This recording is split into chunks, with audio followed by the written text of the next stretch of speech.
Hello everyone and welcome to this week's short video. Has been some time. I have been busy on the domestic front. This will be the ninth board in a series of top 50 brevities in China that was selected by the Xiangqi periodical Qi, and the article was published in the first decade of the century. And for this match, it was played in 1977.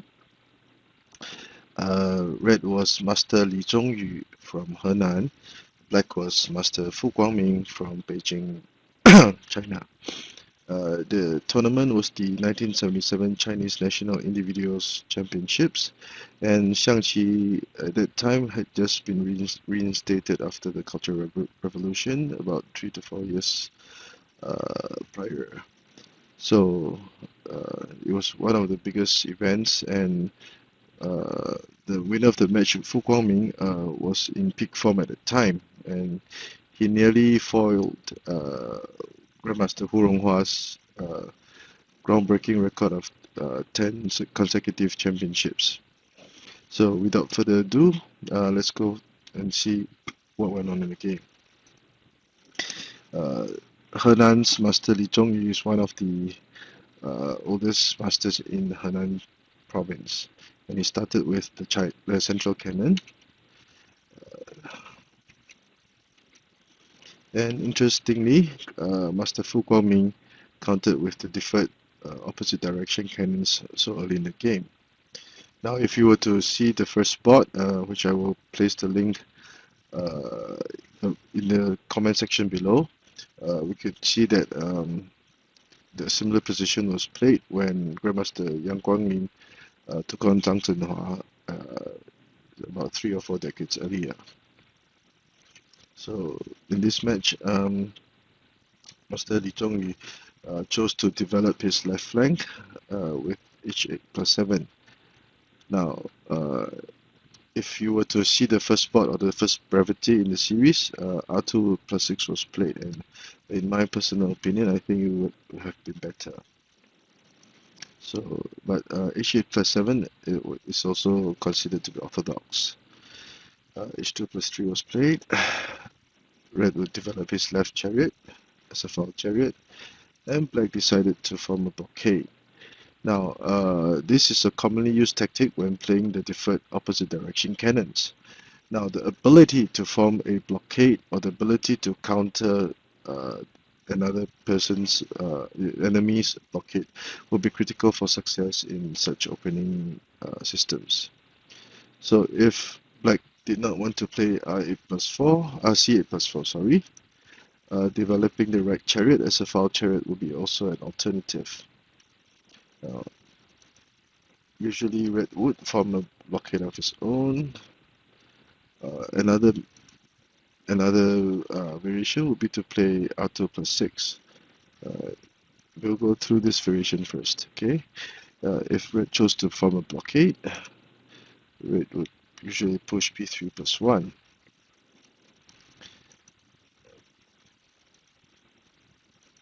A trade-off chariots.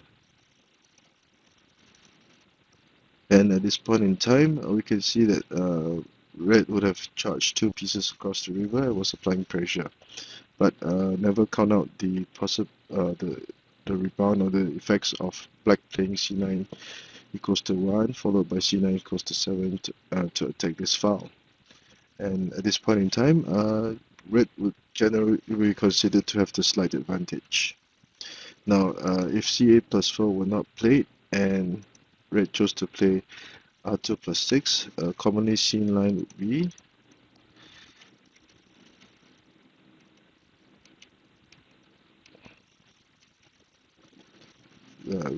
Red would try to pin the cannon and the Black chariot. So Black cannot play C8 equals to 7, or the Black horse would be blocked, and Red would capture the Black chariot. So Black would usually charge his horse across the river.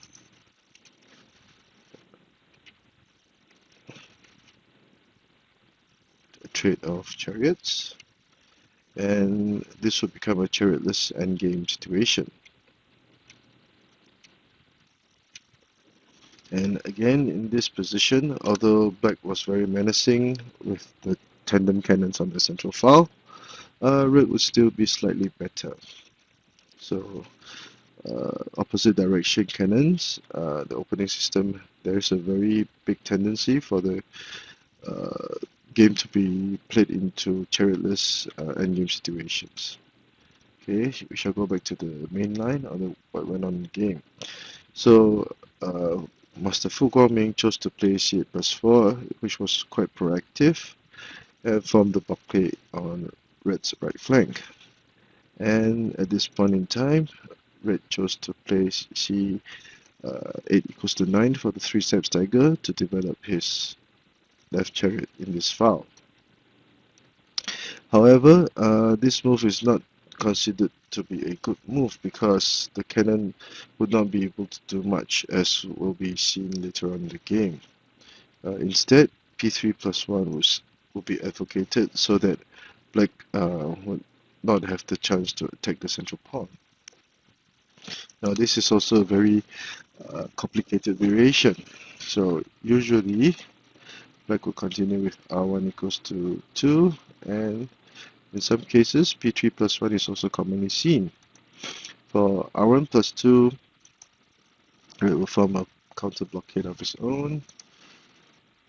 Then it will be an exactly symmetrical position. Red will play c8 equals to 7 to threaten to deny the black horse from developing, and also target the black elephant. So a trade of chariots.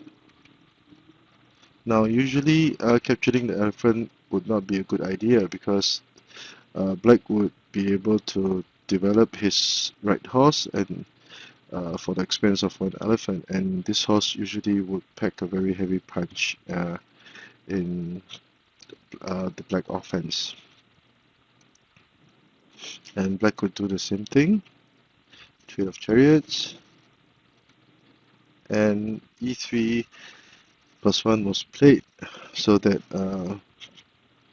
red would be able, is a prophylactic move to prevent capture of the elephant, and red would now be prepared to develop his left horse, capturing. And at this point in time, red would still be slightly better because red would have the extra elephant and also the extra pawn.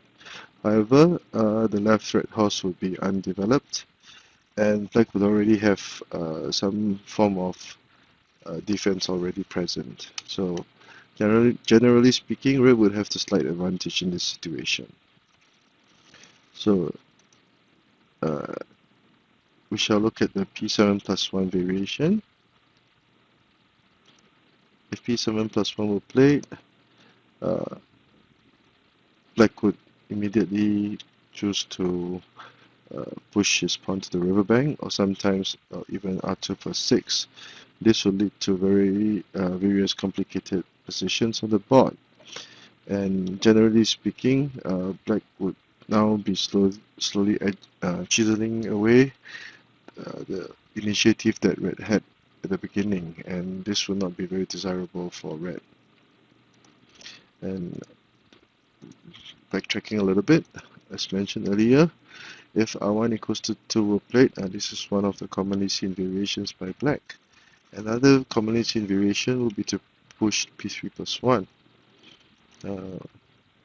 Red would try to play c8 plus 4, but at this point in time, one might wonder, would h3 plus 4 be a good idea, because red will now be prepared to push p3 plus 1 to target the black cannon, and once the horse was at the riverbank, black would not be able to play h3 plus 4.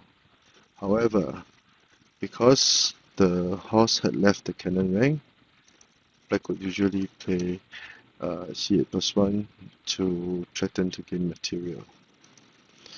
And if red retreated the horse, he would have wasted one move. So if red tried to be aggressive with h4 plus 5, a trade of material, and it will be a nearly equal situation.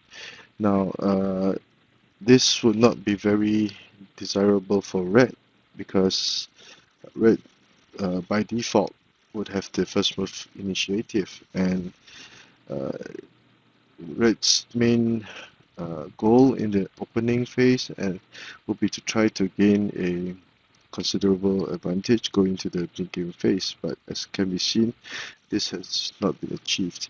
So that is why h3 plus 4 is not played. And instead, c8 equals to 7 is played as can be seen earlier. So back to the match. Now, as mentioned earlier, c9 edging the cannon to the edge file was not a good idea. And black continued to play p3 plus 1. Now, at this point in time, we can see that both the pawns in front of the red horses have not been moved, and the development of the red horses will be a critical issue for red to handle. Now, one of the main reasons for playing c8 equals to 9 was for black to play i8 plus 4, and it would not be a good idea to try to play p3 plus 1 at this point again, because since the chariot cannot be developed as a file chariot, we will be prepared to play r1 plus 1 to develop the chariot as a ranked chariot, which will be played r1 equals to 6 later on, where black can add pressure to red's right flank. So if red tried to play r8 plus 4 to guard the riverbank, at this point in time, black would take the chance to play to capture the red pawn and attack the black elephant. And this is another reason why playing c8 equals to 9 was not ideal, because the elephant cannot run, will have no place to run at this point. So after trading chariots, and since red had played a6 plus 5, the black chariot would now play r1 equals to 4 instead of r1 equals to 6 as planned previously. Now, as can be seen, red's left flank is very congested, and the pressure that black has applied on this flank will now be quite considerable. So that is why p3 plus 1 would not be a good idea. Okay, red will try to trade chariots. Now, what would happen in the match? I equals to 3 was played, but what would happen if red chose to trade chariots? So a possible line would be, as mentioned earlier, both chariots will now have been traded, and this would be a chariotless endgame. And as can be seen, because red had played c8 equals to 9, the elephant was now in terrible danger.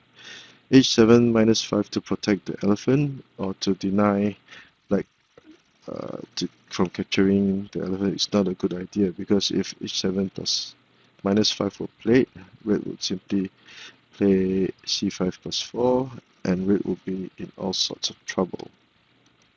So that is why red will try to be aggressive, and black refused to capture the horse.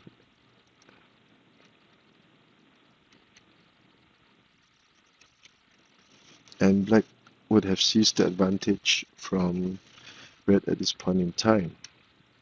The pawn would be very threatening, as the horse would now be in great danger. So at this point in time, black would have a significant advantage. Now back to the match. After playing e equals to 3, black played very aggressively with 2 plus 8 to add pressure to red's very fragile left flank. So red opted to trade horses. And on the surface, it would seem that both players had traded horses, but at this point in time we can see that the black chariot and cannon was forming a pin on the red chariot, and the elephant was very well protected by the chariot again. In the meantime, at this point in time, red's left flank was under a lot of trouble, and the elephant would be captured as it had nowhere to run. So uh, red's r8 plus 4 earlier, which seemed to have been the root of red's troubles, and also the c8 equals to 9 move.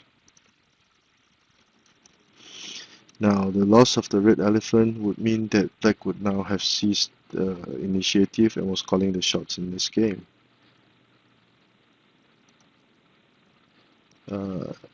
At this point in time, developing the pawn, being to cross the river, would not be a very good idea, because black would play r3 equals to 2 to threaten the cannon on the edge file, and this will force the cannon to move away, making red's cannon rank very vulnerable. Hence, in retrospect, p3 plus 1 was not such a good idea. Instead, c9 equals to 6 to protect the red cannon as a prophylactic measure would have been better, and was advocated in the commentaries in the periodical. So black played h3 minus 2, forcing the red cannon to retreat. Prophylactic defensive measure, and black would now have prevented the red chariot from capturing the pawn while still maintaining a lot of pressure on red's left flank. r3 equals to 4 was played because red wanted to push the pawn across the river, and maybe play p3 equals to 2 to target the black cannon. However, the master from Beijing saw what was coming and played a very nice move by retreating his chariot to the cross riverbank rank. Now, this was a very good move, because now red would not be able to develop his horse, and black would be prepared to capture the pawn to add pressure on red's right flank. Now, the pawn was advanced as planned, and black made another very nice move with c5 equals to 6 for the pelvis corner cannon. Now, there are several things that were achieved when black played this move. First of all, by moving the central cannon away, the black elephant would now be linked, so that black would have a formidable defense going to the mid-game or towards the endgame phase of this match. The second advantage of playing c5 equals to 6 would be that red would still not be able to play h3 plus 4, because now the cannon would simply capture the black horse, and black would still maintain a considerable vice-like grip on red's position. So perhaps the concept of controlling the pace of play is seen. This will be a textbook example of controlling the pace of the play in this match. Red tried to gain material, but black was prepared, and this would mark the start of red's demise. Okay, protecting the horse, and at this point in time, I will hope that the viewer can hit the pause button for a while and see what move did black come up with at this point in time, because it was a very nice move. So if you guessed c8 plus 1, you have the skill level set of a master. Now, this was a very, very, very brilliant move, and it was perhaps the best move that black could play in this circumstance. Now, if black chose to move the cannon away, red would be prepared to play c9 equals to 7 to target the black horse. And at this point in time, moving, no matter where the cannon moved, it would only allow the red chariot to be developed, and red will slowly gain, uh, claw his way back into the game. If black played, if black advanced the cannon over here, both the black cannon and the black chariot would be actually counterpinned by the red chariot. So red would have a considerable advantage at this point in time. And the master, that was why after much consideration, Master Fu Guangming decided to play c8 plus 1. And red made chose to play a5 plus 6. Now at this point in time, red continued with his plans and chose to trade his chariot for the two red cannons. But this would be in black's favor because the red's left line was very empty. And in the match, red continued to play to continue to trade chariots. And red tried to fight back valiantly, but as can be seen, red's left flank was a very, very big issue, a very, very big headache for red. So how could black attack? Now on the surface, this would seem that black was prepared to move his horse, maybe play r4 plus 6. H4 plus 6 to threaten the red chariot. So because of this, red tried to counter valiantly, but it was too late because check.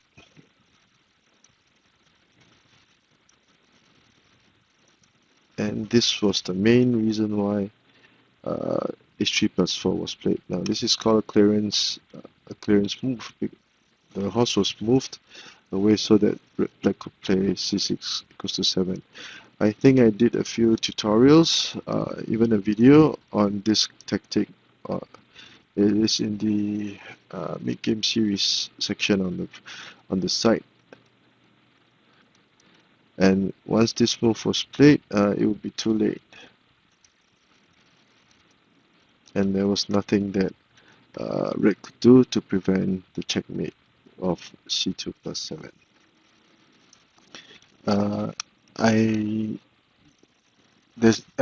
Some of you might wonder why red chose to play a6 plus 5 instead of, or whether if moving the king forward would be possible. Now this was, black would still be able to deliver a checkmate with the following moves. So black would capture the elephant, and red would be forced to capture the cannon.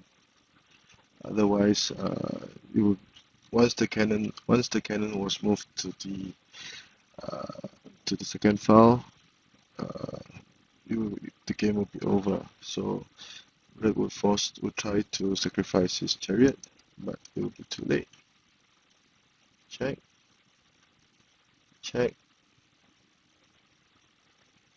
and black would now be threatening to checkmate with r7 minus 2, forcing the black king to move to central file, and check, check, checkmate. So these moves were generated from a Xiangqi program I used to analyze some of my games. So this is what the reason why k5 plus 1 cannot be played. So I hope you've enjoyed this short video tutorial. It is a short game, but nevertheless, it demonstrated very nice checkmate in the process. So a short recap. Deferred opposite direction cannons, and black became aggressive with c8 plus 4. Now this is one of the questionable moves by Red,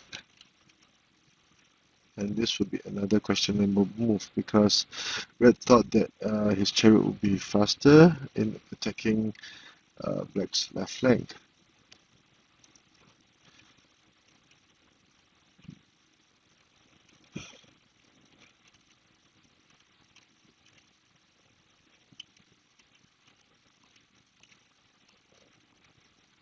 A very nice move.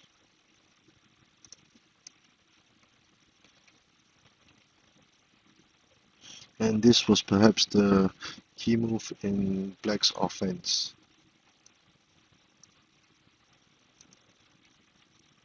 And after trading cannons, or trading the Black chariot for the red cannons, the game was basically decided. And another nice move by Black, clearing the way for Black to play c6 equals to 2.